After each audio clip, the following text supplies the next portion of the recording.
Hello everyone, welcome to my travel series episode 2. నేనైతే నా previous బ్లాగ్లో చెప్పినట్టుగానే వైజాగ్ నుంచి అరకుకి అయితే మేము బై రోడ్ కార్లో అయితే స్టార్ట్ అయిపోయాం. అరౌండ్ 9 o'clock అయితే వైజాగ్ నుంచి స్టార్ట్ అయ్యాం.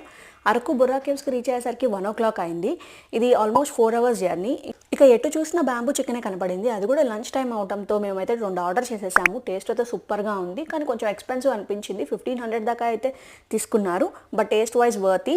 లంచ్ టైం తర్వాత ఇక బుర్రా కేవ్స్లోకి వెళ్ళి బుర్రా కేవ్స్ అయితే ఎక్స్ప్లోర్ చేసాం. ఈవినింగ్ 5 o'clock వరకు అయితే ఎక్స్ప్లోర్ చేసాం. అంత పెద్దది, ఆల్మోస్ట్ 3 hours అయితే పట్టింది మాకు అదంతా చూడడానికి.